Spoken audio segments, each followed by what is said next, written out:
Hello guys, good morning. For today's video, lutuan naman ang ulam at ang naisip ko itong aming chicken sa rep ay gawin ko na lang siyang parang chicken inasal. Kaya lang, ang problema, ang hiwa nito ay yung pang adobo.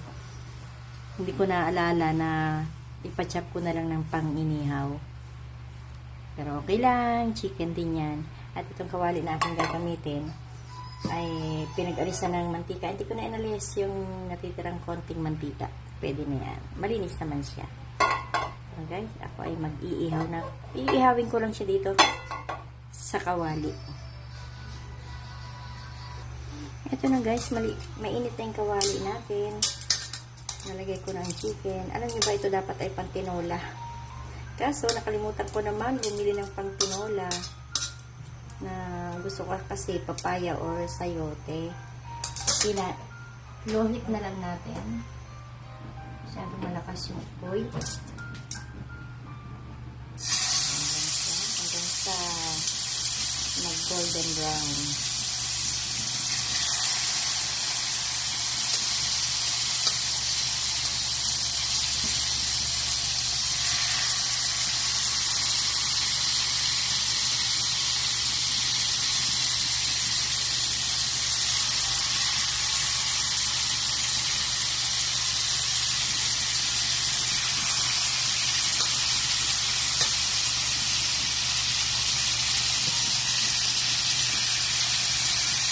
Pwede lang pagkakasend ko na lang siya para isang salang na lang, balik-balik pa rin ko na lang siya.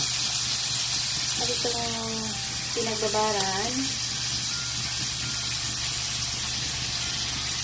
pag ito ay naluto na, ibubuhos ko naman siya para may konting sauce. Okay? Kasi ba? Alanganin, maskip. Pero, pwede pa. So, hindi naman masyadong marami. Konti lang yan.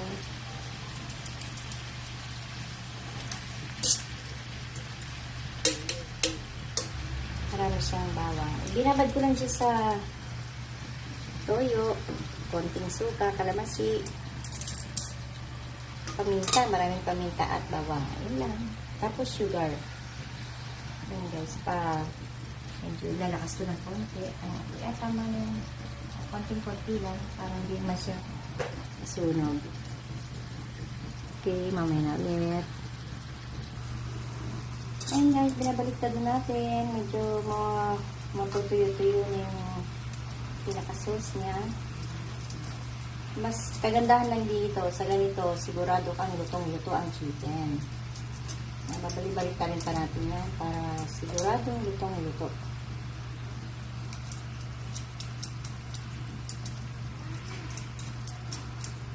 Gusto mag-inasal, lalo kung talagang pang hiwa nito ay pang ihaw, mas maganda. Kaya lang talaga ito ay pang tinola lang ito talaga, pang tinola na ginawa kong ganito ang pagkakaluto.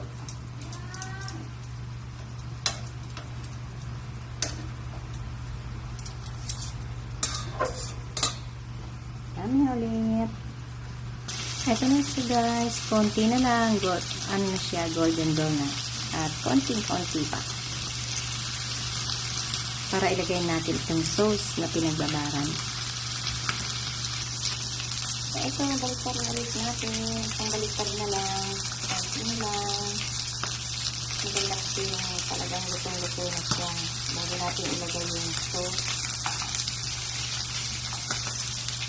Ay, medyo ulitin na iba.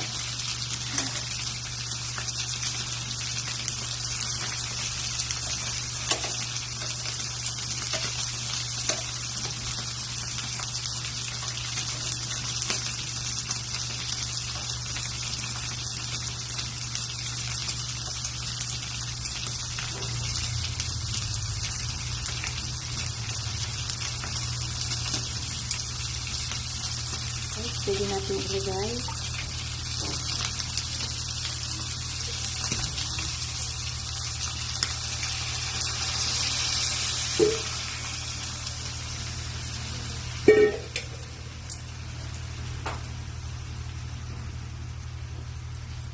Pinalakasan ko lang yung apoy para matuyo siya. Kailangan ay medyo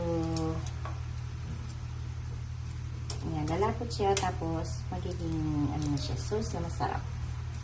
Masarap siya, guys.